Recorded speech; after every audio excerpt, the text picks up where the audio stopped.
Сәлеметсіздер ме? Бүгін сіздермен бірге қант диабеті, яғни сахарға тұнба дайындаймыз. Біздерге керек болады. Османы білетін шығарсыздар. Баяғыда әжелеріміз, ойбай, келіңдер, қастарын қап-қара қылып жағамыз дейтін еді ғой. Сол осма. Содан кейін бізге хрен керек болады. Хрен өзіміздің ауламызда бар, осмада бар. Осы хренді бір түбіні жұлып алдым мен, бір түбінде 3 жапырақ болады. Бұл жұлған кезде бар ғой, тамырымен жұламыз, обязательно. Енді қараңыздар, жақсылап жуамыз. Бізде 5-6 түп осмамыз тура осындай болды.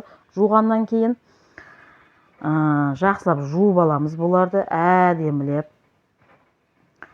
Сосын мен постоянно холодильникке сельдер, петрушка, укроп бәрін турап салып қоямын. Менде қазір сельдерді қосамыз, бұған бір уыс қосамыз. Туралғаннан бір уыс қосамыз. Тура осылай болады. Сосын бұған қайнап тұрған суды, именно қайнап тұрған суды, сырасын қайнаған кезде, тындырып та қоймаймыз, қайнаған кезде сырасын үстінен құямыз. Бұқтырғанда бұны 20 жарты сағаттарға бұқтырып қоямыз. Әдемілеп.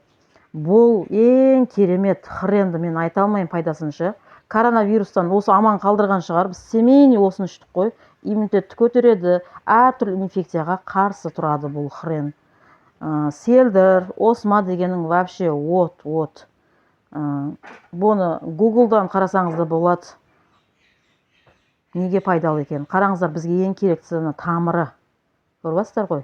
Енді бұл жерде тек тамыры демейміз, барлығын саламыз жапырағымен. 3 жапырақ дедім, е. Бұны турағанда майдалап турамаймыз, жуан қылып. Жаңағы суымызды ішінде осма, сельдер бар еді ғой, соны полный құямыз. Қараңыздар. Енді бұны үстінен жақсылап блендермен жақсылап тұрып айналдырамыз. Кейінше бір ескертетін жағдай. Бұл нені қатты майдаланып кетпеу керек. Қатты майдаланса ол болмайды уже. Кәдімгідей қышқыл болып кетеді, ол уже болмайды. Енді мынаны болдық. Қараңыздар. Ондай қатты майдаланбаған. Ондай қатты майдаланбайды. Осы жағдайға мән беріңіздер. Жақсылап қараңыздар. Көрдіңіздер, тамырда тұр. Бірақ ортасынан кесіліп қалған. Мен жаңағы ыстық суды жарты сағат не қылдым ғой. Соның өзі витаминге бай болды. Қараңыздар, бұны жақсылап тұрып қолмен қысып аламыз. Османы дәл осындай қысып беретін еді менің әжем. Қысып, осылай қысып, қараңыздар. Бұны әдемілеп қысып жатырмыз.